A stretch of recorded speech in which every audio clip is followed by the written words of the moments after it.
The School of Hard Knocks 22 took place at the Century Casino in Calgary. Professional and amateur fighters from across Canada battled it out in the Hard Knocks cage.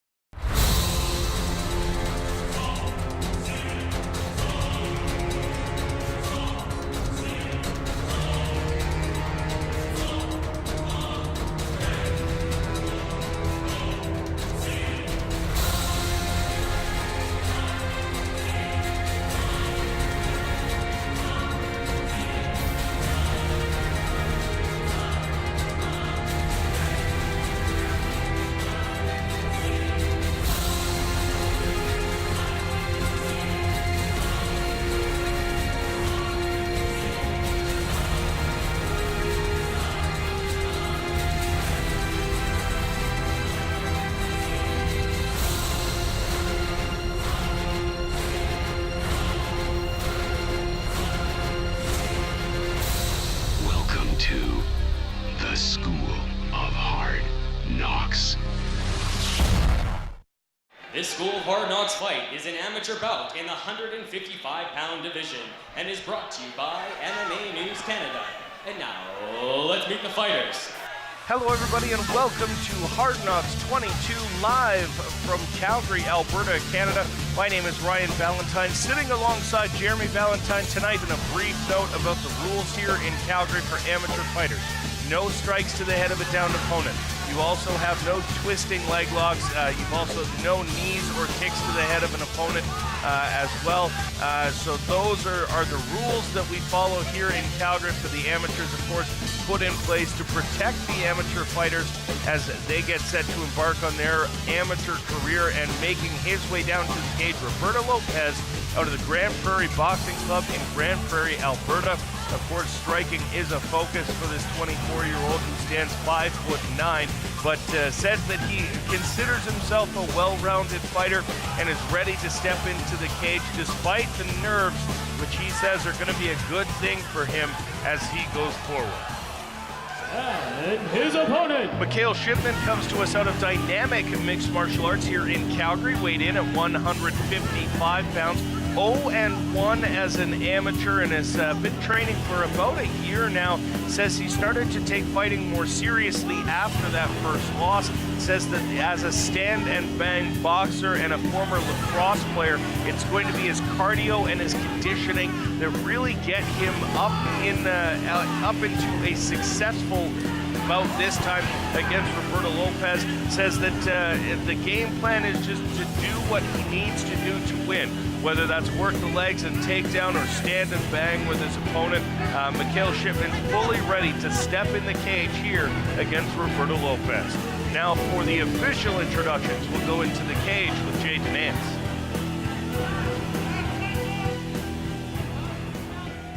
And now, the official Hard Knocks fighter introductions.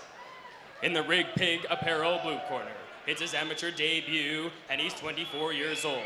He stands 5 feet 9 inches tall and weighed in at 154½ pounds. Fighting out of Grand Prairie Boxing Club from Grand Prairie, please welcome Hard Knocks fighter Roberto Nicaraguan Nightmare Lopez. And in the Two Amigos Moving and Storage red corner, he's 0-1 as an amateur, is 23 years old, and stands 5 feet 7 inches tall. He weighed in at 155½ pounds. Fighting out of Dynamic MMA from Calgary, please welcome Hard Knocks fighter Mikhail Shipman. This bout will be contested under amateur rules. The referee in charge of the Hard Knocks action is Mr. Len Coivisto. So Len Coivisto in charge of the action in the cage, as he will be off. Okay guys, remember, protect yourself at all times, respect the rules, follow my instructions, and above all else, fight hard, fight fair. Touch gloves now, come on out. Special instructions there from Len Coivisto. He wants to get these amateurs off right. So the white shorts out of the red corner for Shipman, red shorts and black shorts out of the blue corner for Lopez. Hard Knocks 22 now underway here at the Century Casino from Calgary, Alberta, Canada. Good balanced stance here by Lopez. It's not a boxing stance. It's a little bit of boxing stance, but it's modified a bit. It's not exactly that set where you get there. And a nice rush there by Shipman as he comes forward, looking for that takedown, but he needs to set it up a little bit more. Nice kick thrown there by Lopez. Checked by Shipman. A large dynamic MMA contingent here tonight.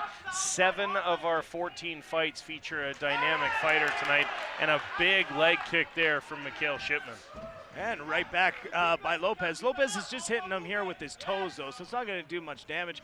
Maybe looks good to the judges. As these guys are feeling each other out, again, Lopez in his amateur debut does look very comfortable, but a great takedown there by Mikhail Shipman, waiting for the correct time to shoot and penetrating in. Great job there. Now just 3-minute rounds here in the amateur fights. The clock came up at a 5-minute round, but just 3-minute rounds here in the amateurs. Our feature of fight.ca clock, and I'm sure we'll get that corrected shortly as Shipman continues to work here on top of Roberto Lopez. Yeah, and he's keeping busy, which is important. Again, with a 3-minute round, you have a very short time to make an impression on the judges. And right now, with Mikhail Shipman being on top, he's making the impression that he's winning the round. Doing a good job pushing his opponent's head up, using that head to push against, and taking away something that we've seen a couple times here in the Hard Knocks cage with the wall walk when your feet are up against. There's the feature fights.ca clock, and we're down to about 1 minute 5 seconds remaining. Shipman in a dominant position as he has been since securing that takedown. Lopez's ground game really getting tested here in the early going. Doing a good job, though, so far of limiting damage and not allowing Shipman to move towards that potential submission as well. Yeah, doing a good job keeping both arms in, taking away the jiu-jitsu aspect of Roberto Lopez's game. He needs to remain busy on top, or the official might stand them up, but continuing to dominate in this position. Couple body shots, but not much damage here landed by Shipman, but of course a dominant position will always win you a round as he continues to work here up against the cage with just 20 seconds to go here in fight number 1. It's very difficult to do a lot of damage in the amateur fights because you're not allowed to strike to the head on the ground. That being said, however, you are able to make the impression and win by decision, which is, again, this round with the takedown looks like it's going to go to Mikhail Shipman. Again, Shipman out of the red corner in the white trunks, black and red trunks for Lopez out of the blue corner. Kick thrown, but Lopez wisely gets out of the way.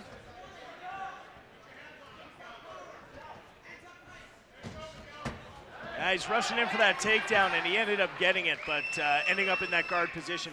He needs to set it up like he did in the first round. He waited until there was a strike, and he ducked under the strike and attacked. That one was more of a desperation, and it just happened to work in this point. It doesn't look like he's, at this point, trying to pass. It's more of a lay and pray at this point, or what's called a lay and pray, although it's much more difficult to keep an opponent down than just that. But you look for Mikhail Shipman to try and pass here and end up in side control. Trying to walk him over to the cage too as he tries to get him up against the cage, which may limit his options as far as that goes, but it does put him right in Lopez's corner, right in front of his coaches, and does allow him to walk off the cage, Jim. Yeah, keeping the head against the cage is in good shape, but he's going to have to try and land some strikes here, and he is landing some body strikes, doing some extra work with his chin there, chin to the temple. I don't know what that technique is called. I'll have to check with my jiu-jitsu coaches. We'll call it the 5 o'clock shadow. But Shipman, again, very solid positioning here on top, working the dominant position, staying busy, but like you mentioned, Jeremy, not doing much in the way of passing or advancing his position, and that may see them eventually get stood up should Len Coivisto decide that not enough's getting done. Yeah, it's some good work on the ground here, good jiu-jitsu defense, and Roberto Lopez trying to go in, and Mikhail Shipman's in a dangerous position right now, and that's just what ends up happening. Good job on Mikhail to keep him on his back, but some good jiu-jitsu by Lopez, and Mikhail needs to watch out for that. Lopez looked like he was trying to sneak the triangle up before Shipman backed away from it. before reasserting himself here right in front of us here in the Hard Knocks cage.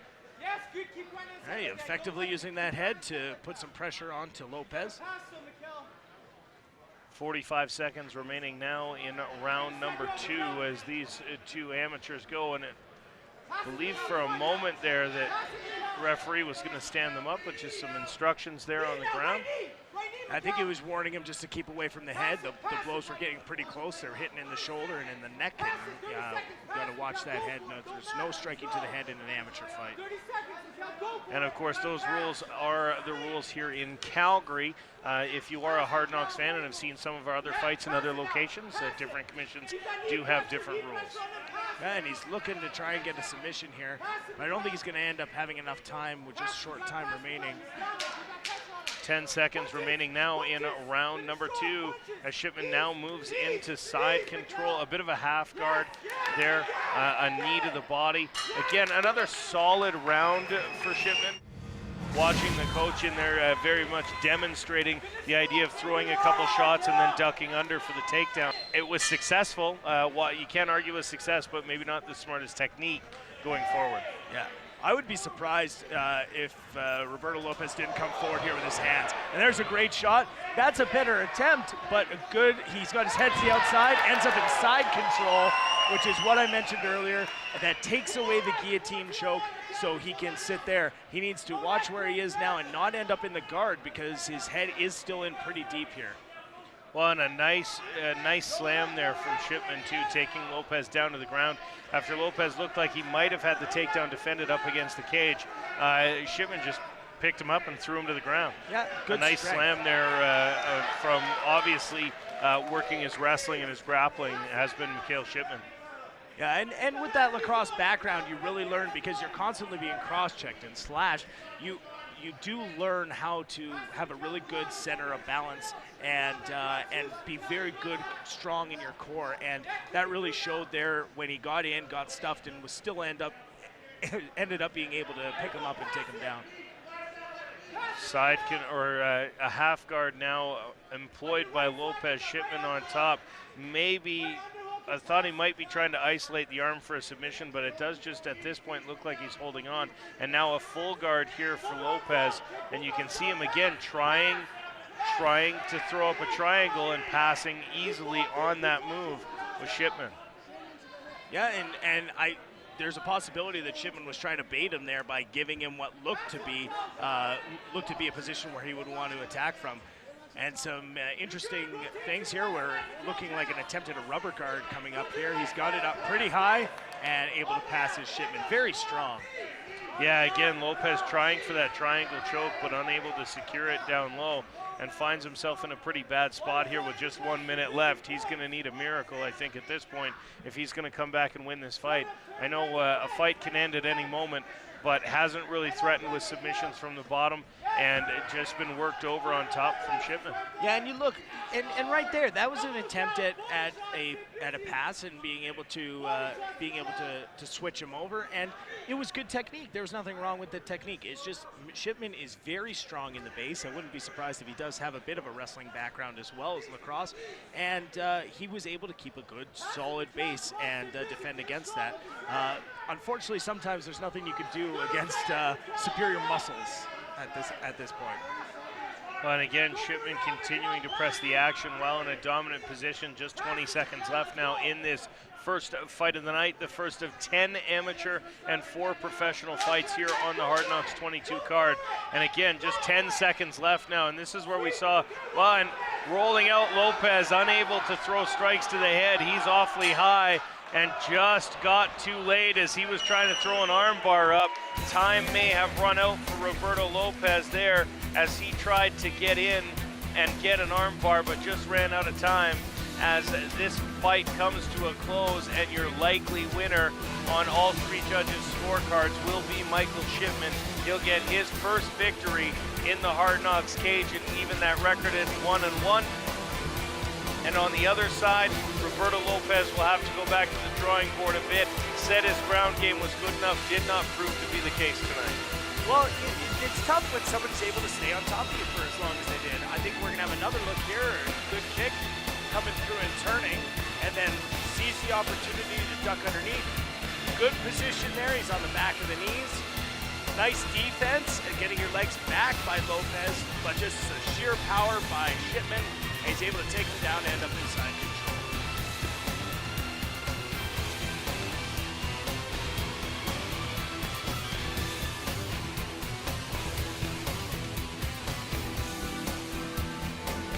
So again, we await the judge's decision as they try to go forward and do this.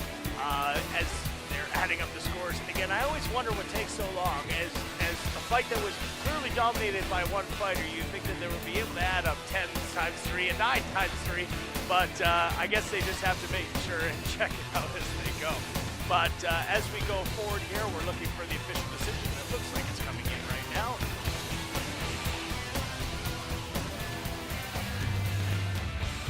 And for the official decision, we're going to go in the center of the cage to Mr. Jay Denance. A special thank you goes out to HSC Integrated, the official ambulance for the School of Hard Knocks Calgary events, for helping us to keep all of our out-of-town fighters safe in their competitions. The official decision is brought to you by MMA News Canada. The winner, by unanimous decision, in the red corner, Mikhail Shipman! So Mikhail Shipman winning his first fight, evening his record at 1-1. He is going to be in the center of the cage. Mikhail, okay, you're here in the center of the cage. We'll take a look up at your final takedown here. Walk us through how you won this fight. Just worked on my control, worked on wrestling, lost my last fight from wrestling, so that's all I've been working a lot of. Lots of strength conditioning with Mike Mazer. That's about it. Got a hard team with me. All bigger, all stronger. This is what brought me here. So the entire team is bigger and stronger. They're standing over there cheering you on. We got 7 dynamic fighters on the card tonight. You started off well for your gym. Yeah, I'd just like to thank all the coaches on my team. Matt, OEM Motorworks, Mike Mazer, AnimalPitTraining.com. My whole dynamic team, RJ Fight Gear. My fiance, she's dealt with a lot. My little brother flew out here. My family's here. And Chris Fazio, yeah. Strong-hearted kid. You're going to see him soon. Just wait. Thank you. Ladies and gentlemen, one more time for your winner, Mikhail Shipman.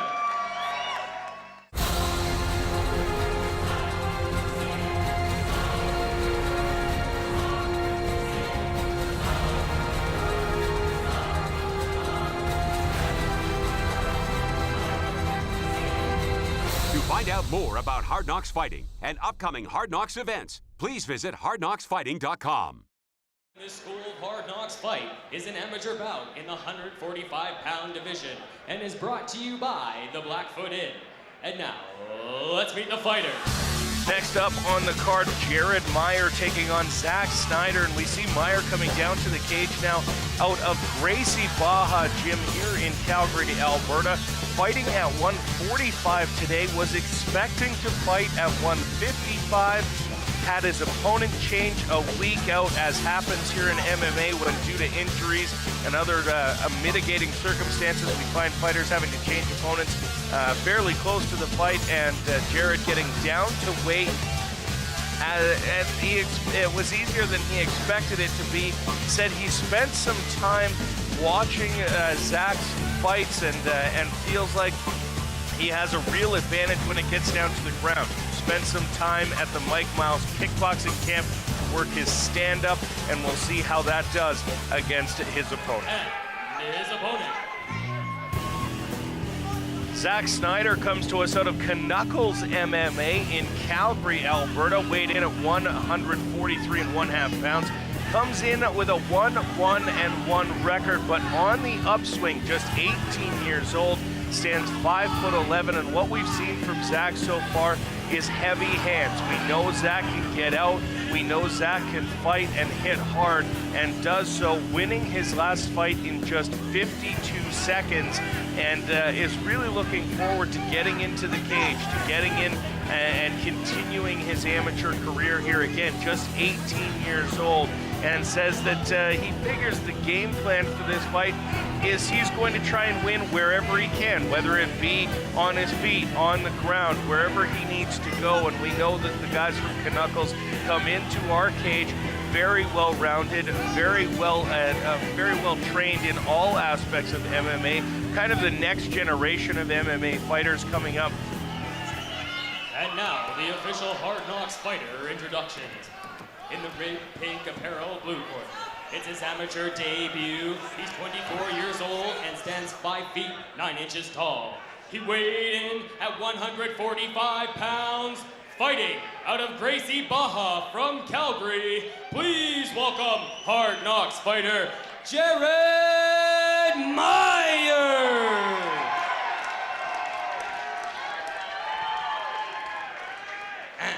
In the Two Amigos moving and storage red corner, he's 1-1-1 as an amateur, is 18 years old, and stands 5 feet 11 inches tall. He weighed in at 143½ pounds, fighting out of Canuckles from Calgary. Please welcome Hard Knocks fighter, Zack Snyder. This bout will be contested under amateur rules. The referee in charge of the Hard Knocks action is Mr. Brian Beauchamp. So Brian Beauchamp, our referee, as Meyer and Snyder come to, well, they were going to come for referee's instructions, but Beauchamp must know that these fighters know what they're in for, know what they're looking for. So it's the black and camo for Snyder out of the red corner, and he comes out punching.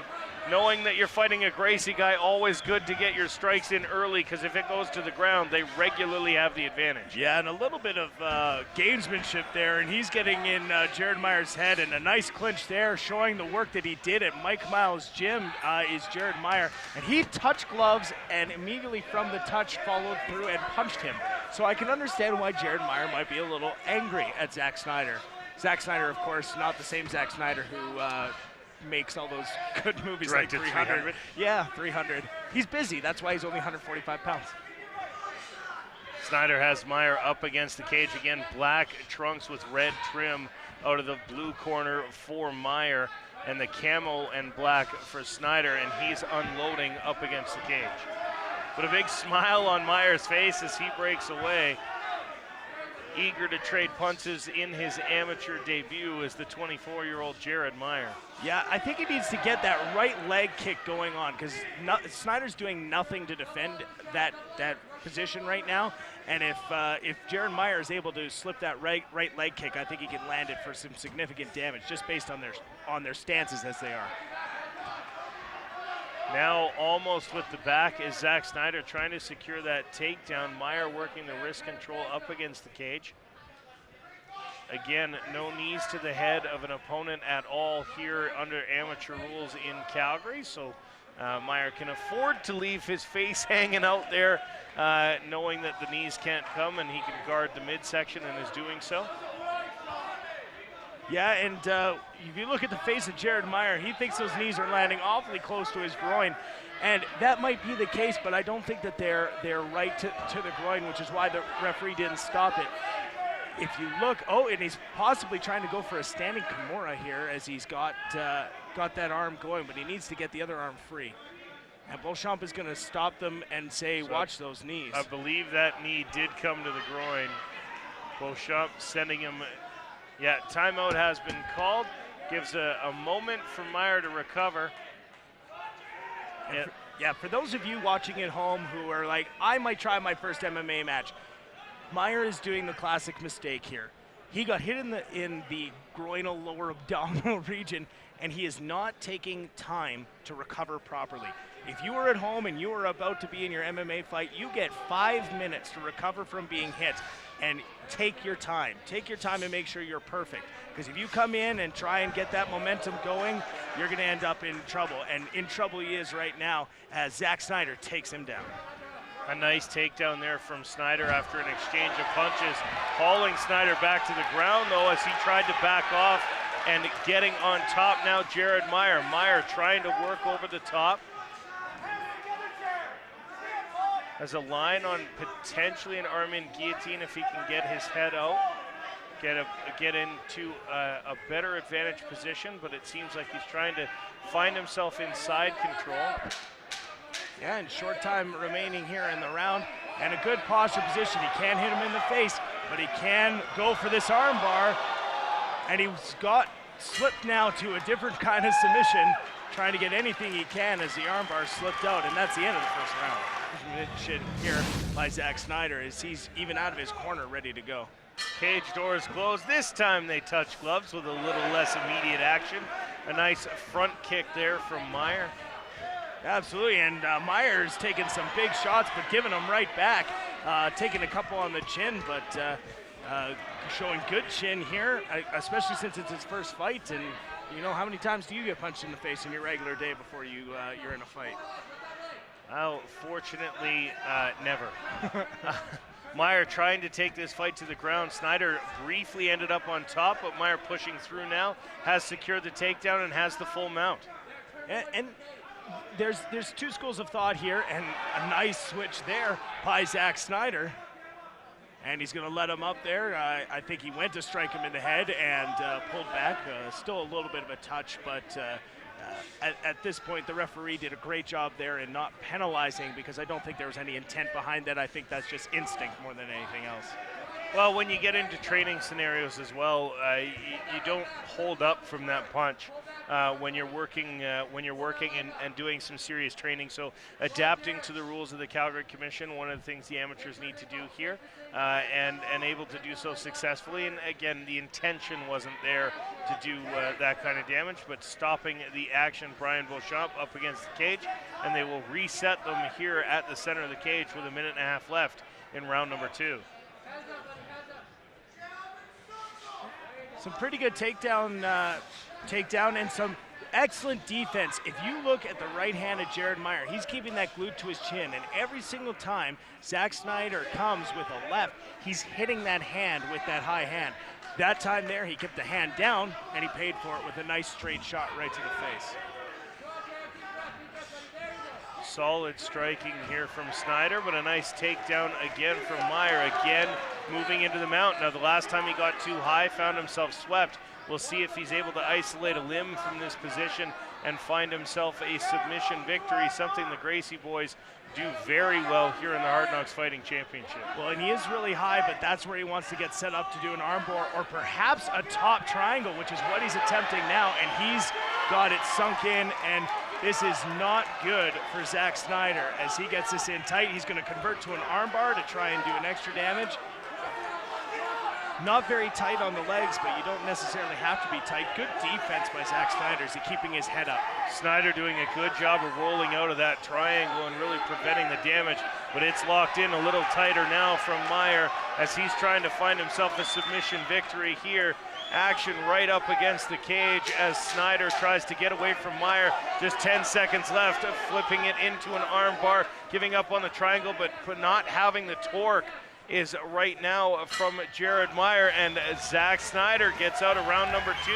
Jared Meyer with a nice set of submission attempts, but unable to get the job done here at the end of round 2. Yeah, and you got to give that round to Jared Meyer, at least on my scorecard, just because of the multiple takedowns and just some jiu-jitsu dominance there. Some great shots landed by both fighters, so I think the striking was fairly even. But again, that round goes to Jared Meyer. So if by your scorecard you have Zach Snyder in the first and we have Jared Meyer in the second, it's going to be an interesting third round. Well, both these fighters know that the fight's not over at this point, certainly, as they are getting the advice of their coaches, and this is where the cardio really gets tested for these fighters. Zach Snyder has not yet been to a third round, and Jared Meyer, of course, making his amateur debut and taking his seat on the stool. 90-second breaks for the amateurs here in Calgary between these 3-minute rounds. When we get to the 5-minute pro rounds later tonight, it will just be a 60-second break. So Zach Snyder and Jared Meyer ready to resume hostilities in just a couple seconds in what is looking to be a third and decisive round.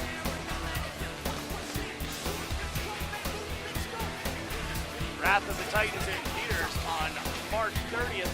Make sure that you check that out. They're one of our major sponsors for this Hard Knocks fighting event. And you saw their ad earlier on in there. And I'm actually rocking a Rapid Titans t-shirt I was given by the promo staff here. It's comfortable, I just want to say. I bet it is. So again, Snyder quickly out of his corner, and Jared Meyer waiting patiently.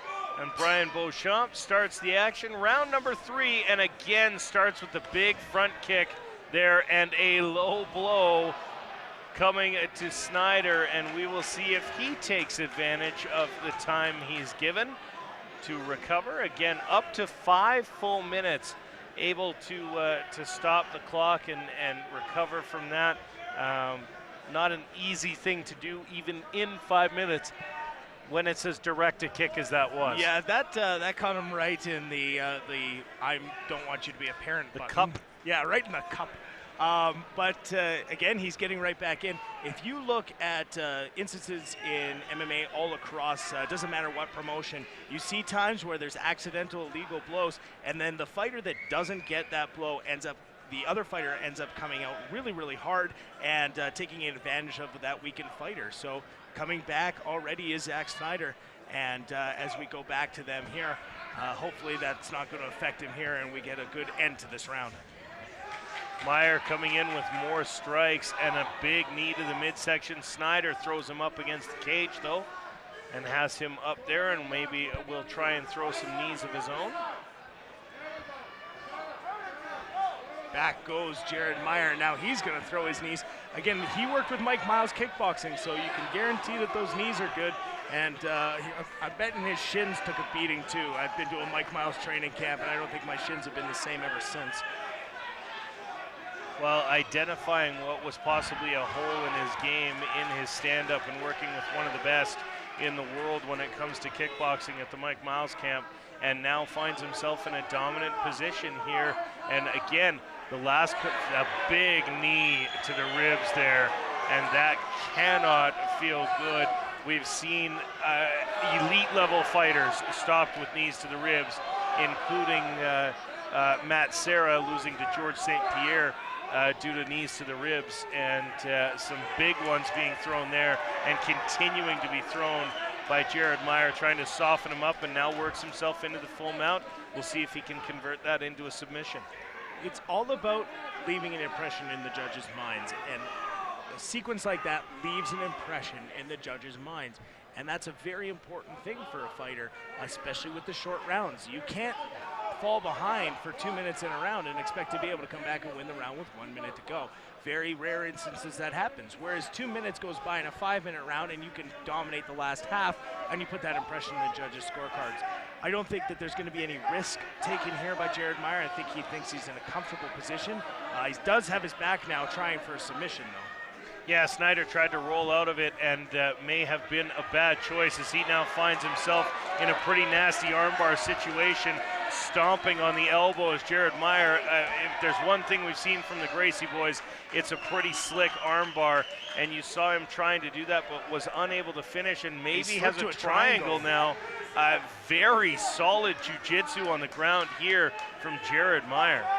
Yeah, Jared Meyer's going to try to extend that arm. He doesn't have the neck the right way to create the right pressure at this moment, but every time he turns his hips, and now he's in a really good, solid position, and Zack Snyder is in trouble here. Snyder locked into a triangle. Meyer pushing the head down, torquing the hips, doing it exactly the way you need to do it. Might not have Snyder in exactly the right position with 10 seconds left. Every round has ended with a submission attempt that Snyder has survived, and it looks like he will do it again here. He does survive 3 rounds in the books, as Zack Snyder and Jared Meyer will await the judge's decision on what could be a very close fight. Yeah, great fight from both these guys, Zack Snyder and Jared Meyer. I'm impressed with Jared Meyer's amateur debut. He showed strength in all 3 phases of the game: his striking, his grappling, and his jiu-jitsu. He showed it all. You look at Zach Snyder coming out, perhaps needs to work on the wrestling a little bit, but as we continue, I think we're going to see a takedown here, stepping in behind, getting on that center of gravity. Good solid takedown by Jared Meyer, ending up in side control, and then that's when he went to work with the knees. Yeah, at this point, from this point on, it was all knees from Jared Meyer for about the next 60 seconds as he laid 5 or 6 solid shots into the side of Zach Snyder. And as we await the official decision, Jeremy, yeah, I think Meyer's going to win, but I have seen stranger things here on at the Hard Knocks Fighting Championship and everywhere in MMA whenever it gets left to the judges, because it is certainly a matter of perspective and the angle that that particular judge has on the fight. Well, and you're absolutely correct. I also believe that Jared Meyer won this fight. He definitely won the third round. I think that he definitely won the second round. And barring a misconduct in judging here, I think we're going to see a victory by Jared Meyer. But as they look at the scores, and they're adding them up right now, good look at the armbar here. You're going to look at Jared Meyer. He's on that elbow. He definitely wanted to get up to that wrist. The wrist is what's going to be able to put the torque on there. Talk to Chris Maddock right beside him, and I'm sure that's something Chris Maddock was telling him as well. Looks like the official decision is coming to the official. That means we're going to throw it into the cage to Jaden Nance with the announcement.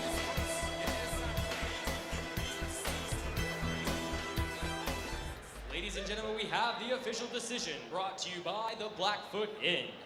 The winner by split decision, in the blue corner, Jared Meyer!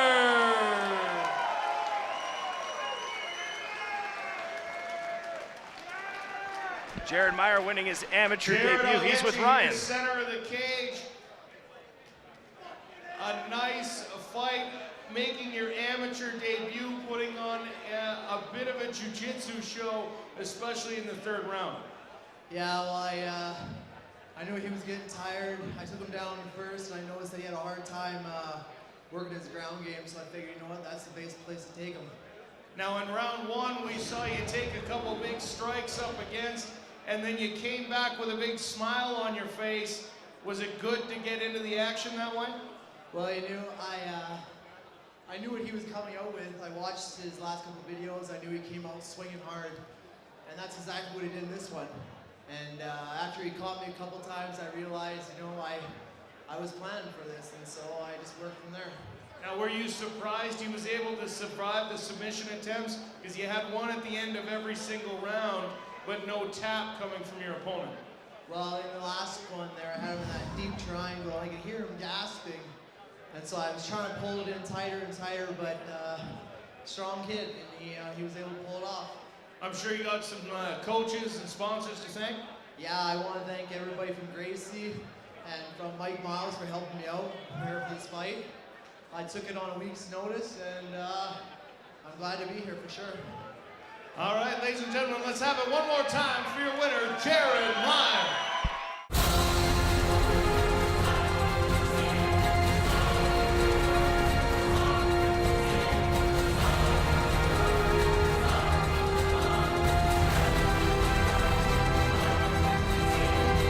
To find out more about Hard Knocks Fighting and upcoming Hard Knocks events, please visit hardknocksfighting.com.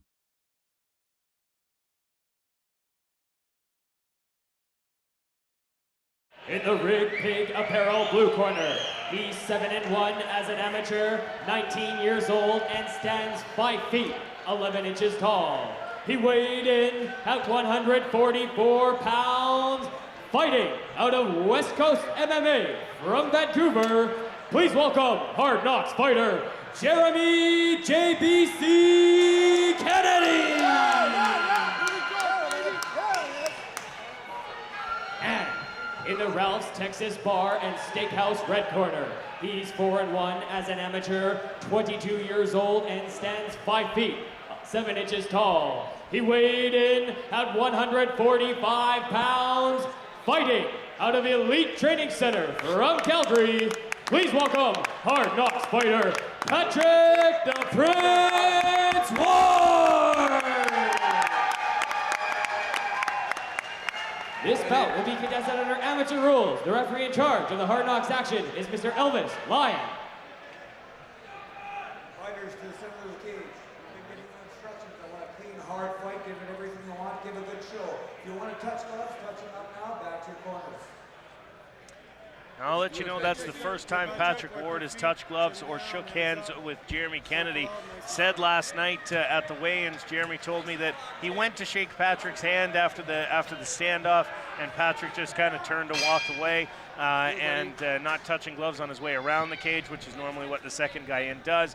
So a little bit of a gamesmanship here on the part of Patrick Ward. Right hand, Patrick. Well, and it can mess with someone's head. A nice takedown attempt there. You got it, Kennedy, you got it, sliding Patrick. You got it. Lock your legs.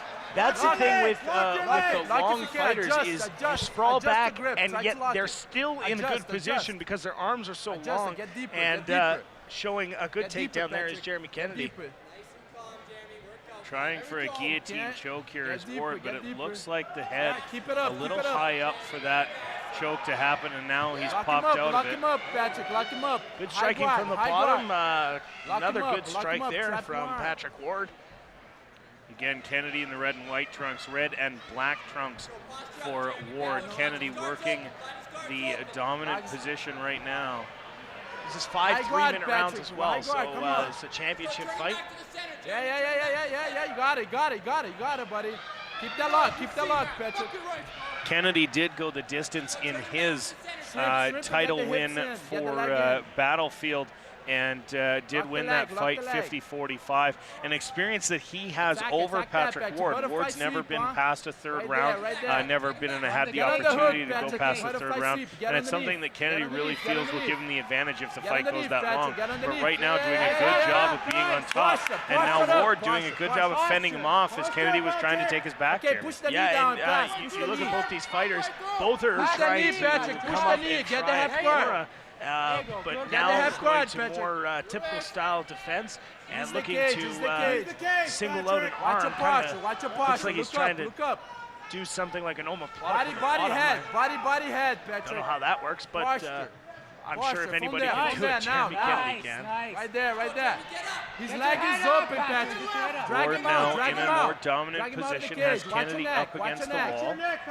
Very calm on the face of Jeremy Kennedy. It looks like, he doesn't mind being here throughout, even when he was standing. His leg is open, Patrick. His leg is open. 8 fights on the amateur record already for Jeremy Kennedy, just 19 years old. Watch your neck, Patrick. Able to get out. Watch your neck, defend it, yeah. Stand up here, 30 seconds left on our feature fight squad. 30 seconds, Patrick. Spin him. Come on. Spin it, yeah, there you go. Watch the hand, watch the grip there. Don't let it grab the legs. Don't let that leg attack. He's got those hands locked in. Nice takedown there. So again, that's 2 takedowns to 1 for Jeremy Kennedy. Although Patrick Ward did spend a significant amount of time on top. Get the hips in. Get Ward. Yeah. And a nice sweep there from Ward as Kennedy again was trying to isolate an arm and secure a tap. And in doing so, gave up that position and ended the round with Ward on top. Patrick Ward, on the other hand, has said, I lost my first fight by armbar, and I do not intend to get submitted again. So both these fighters with a significant drive, as is befitting the competitors in a title fight. And one good kick each, one leg kick for Patrick Ward, and one kick to the midsection. Now a head kick here by Jeremy Kennedy. There you go. Nice catch. Caught the foot of Patrick Ward, and again goes to work on top. Does Jeremy Kennedy. Now he's had some takedowns in the first round, and Patrick Ward was able to sweep him both times and wind up on top. So we'll see what happens in this exchange. And it looks like Patrick Ward, this is the second time where he's been taken down, where he's ended up with a butterfly guard on that right arm, now slipping to a half guard. It could be something that he uses as a strategy to be able to sweep, as he was able to sweep so quickly, and maybe that's something that Jeremy Kennedy felt, and that's why he's tried to slip forward to get away from that butterfly and put it more towards a half guard, and able to work here. Nice strikes being landed from the top by Jeremy Kennedy. Kennedy continuing to work on top, and as we've said here in some previous fights, being on top really seems to work for the judges, regardless of what's happening. But Kennedy staying busy on top. Patrick Ward again equally busy from the bottom, but that dominant position will make the difference in the judges' scorecards. And Jeremy Kennedy might have learned from the first round here, and again back to that butterfly guard goes Patrick Ward. But Jeremy Kennedy isn't risking as much. He's staying low so as to not get swept. Maybe being told by his corner, hey, these judges value the takedown, so make sure that you stay on top and stay in control, and maybe take a bit of a lower position, for lack of a better term, more of a lay and pray position, although Kennedy not laying or praying, he's being very active from the top. Continuing to land strikes again here in Medicine Hat. Strikes to the head of a down opponent are legal. Of course, every combative sport commission has its own rules, and you will see those rules vary from Hard Knocks event to Hard Knocks event, depending on where we are. He's giving to But omoplata strikes all the to the time head there, here all the are time legal, and you will continue to see them through the rest of the night, especially as this our amateur main event. The pro fights do come next. Good work here by Jeremy Kennedy. Patrick Ward looking, you can see he's looking to sweep here. And then again, a nice movement forward by Jeremy Kennedy, taking away that advantage of that butterfly guard to be able to kick over his opponent. Ward doing what he can to try and get out of this position on the bottom, but very good wrestling here from Jeremy Kennedy in order to keep his opponent down on the ground, continuing to drop punishment. And while the first round may have been in question, this round absolutely not the case, as Jeremy Kennedy spent the better part of 3 minutes on top and ends round number 2 being thrown to the ground temporarily. We'll continue here. Round number 3, Patrick Ward and Jeremy Kennedy for our 135-pound amateur title. And both fighters this round coming out swinging as they did in the first 2.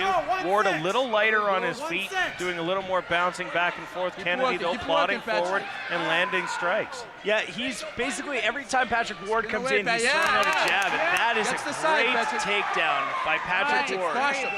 He did the same thing he's done 3 times in a row, and when Jeremy Kennedy countered it like he's done 3 times in a row, he changed it up just a tiny little bit and was able to get the takedown. Stay on top, watching that. Trying to work again, using that length to his advantage is Jeremy Kennedy, but again, on top with a great takedown is Patrick Ward. Let's see if he can monopolize this whole round on top like Jeremy Kennedy did in the round previous. Looks like Ward's trying to walk Kennedy towards the cage where he might try and pass and again try and limit the escapability of Jeremy Kennedy. Again, Ward on top in the red trunks, white trunks for Kennedy. And these 2 fighters will go to a 5th round if necessary, as we have seen here before in the Hard Knocks cage. When Riley Molyneux won his title, it took all 5 rounds, and that was a battle that the fans here won't soon forget, and they're getting another nice title fight here tonight. And using the wall to his advantage, he's able to go and push himself up. So back to a neutral position, although Patrick Ward doing an excellent job delivering the knees to different spots. And now pushing the action forward is Jeremy Kennedy.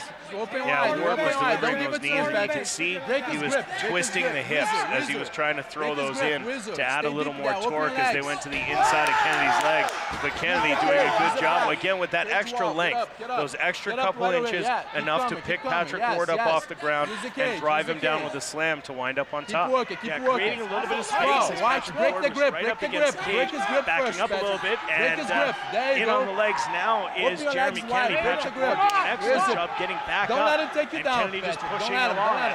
And this is what Patrick Ward needs to do. He needs to do as much as he can. Get up right away. To balance things out in the eyes of the break judges. his grip. Don't let him again, another nice takedown where he just kind of pulled him off away from the cage. Get up. And Break used the that grip. Don't let extra him grab couple it. inches to slam his opponent to the ground. Underhook, Patrick. And these takedowns score at every single one, and Patrick Ward should be concerned that he's being taken down so easily here. Yes, he's popping back up, but being taken down, and those are scores in the eyes of the judges. There's no official score for judges, as in one guy has 8 and another guy has 7, so there's the 10-man round. But it's a mental scorecard being done every single round in the eyes of the judges. Do something there, buddy. Yeah, get on top. Just a couple seconds left here in round number 3, and like round number 2, Patrick Ward will end the round on top. Round number 4 is set to start as Elvis Lyon knows that we are ready to go.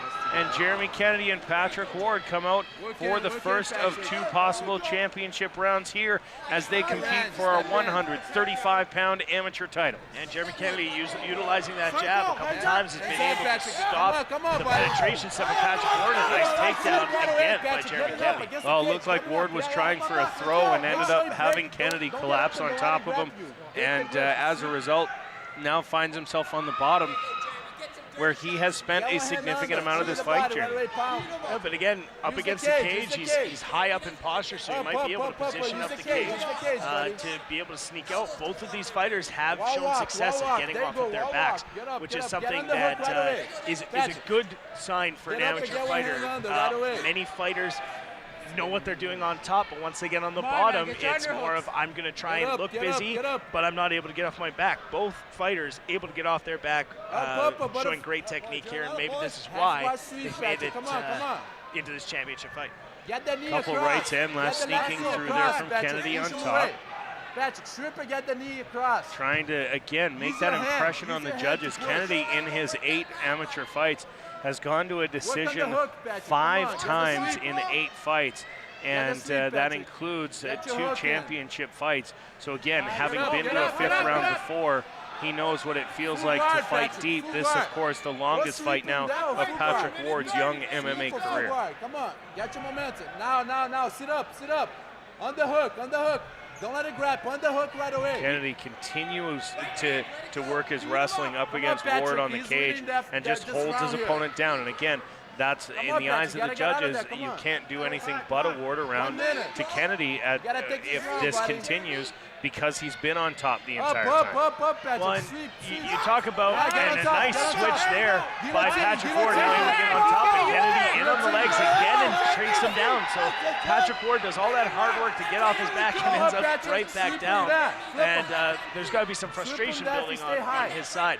But you talk about Jeremy Kennedy, and we'll try and equate it to a bit of a football analogy. There's a way to kind of run out the game and win the game 10-6, or you play it like the Philadelphia Eagles, and you're either going to win by 60 or lose by 50. And Jeremy Kennedy, more the grind it out. You don't necessarily need to stop your opponent to win a fight. You just need to be able to control him and be able to be the one who's doing most of the action. George St. Pierre, another example of this. Not a guy who finishes a lot of fights, but he wins fights convincingly. Yeah, George St. Pierre, I believe, just 1 finish since he won the championship, and now with just 10 seconds left in round number 4, we'll see if Patrick Ward can again scramble to the top, and this time Kennedy stays on top to end the round. So Elvis brings him into the center of the cage for a quick handshake, and then guides Patrick Ward back to his corner, knowing that this is the 5th and final round.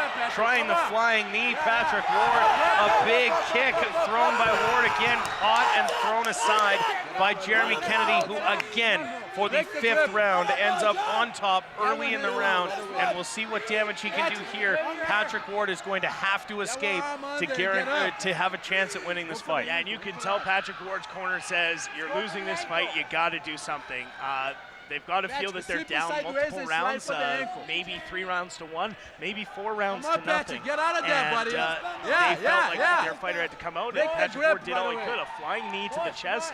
He tried a spinning back fist, trying everything to try and knock him out, but it was Jeremy Kennedy again with the jab. Caught Patrick Ward on a nice shot, caught him off balance, and was able to stun him with just a jab. Interesting to me that you try the flying knee knowing that there's no knees or elbows to the head of an opponent, standing or lying or down. The best you can hope for with a flying knee to the chest is that you bowl him over. You're not going to knock him out at any point. So an interesting strategic choice there to come out with that move that likely is not going to end the fight for you as a big surprise move, unlike potentially a Superman He's going to take you down. or somewhere where you a legal blow to knock him out. And a huge slam there from Jeremy Kennedy. Jeremy Kennedy sticking with it, making sure that he keeps the hands just under and the hips of Patrick Ward. Every time Patrick Ward comes up, he locks those hands underneath the bum of Patrick Ward, because that's the best shelf to be able to pick a guy up. And if a guy sprawls back, he's not sprawling back with his knees and his legs. It used to be conventional wisdom, hands on the back of the knees, one hand on each knee, don't lock those hands. As wrestling has evolved in this sport, and in all sports, you watch wrestling at the Olympics coming up here in 2012, you're going to see a lot of takedowns are going for that under the bum hand position as opposed to the back of the knees. Patrick Ward trying to wrench out a Kimura from the bottom, but Kennedy gets his arm back in, and now in the half guard again, not throwing a lot of highly damaging strikes from the top, but still staying busy and throwing strikes, and that's going to win you around in the eyes of the judges every time. And this is the evolution of this sport. Is back in the original days, it was who's going to win a street fight. It's who's going to win a street fight, who's tougher overall. Now it's an art. It is a martial art. It's a mixed martial art, a combination of all martial arts, and it is a technique based. If I were looking at a fight where this is a fight in an alley, I might think that Patrick Ward might have a chance, but the technique of Jeremy Kennedy is just outstanding. So just 5 seconds left now in this championship fight, and it is over. We will go to the judges' scorecards. Patrick Ward looks upset. He's punching the cage. I'm pretty sure he knows how this one's gonna pan out. Jeremy Kennedy may just add a second title to his waist here tonight as he becomes the Hard Knocks champion. Again, all dependent on the judges' scorecards, Jeremy, but from where we're sitting, it certainly looks like Jeremy Kennedy will take home the title.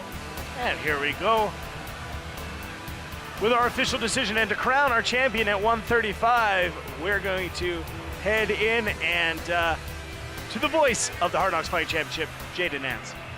Ladies and gentlemen, we have the official decision brought to you by Fairburn, Canada. The winner by unanimous decision in the blue corner, Jeremy Kennedy. Jeremy Kennedy, our new champion.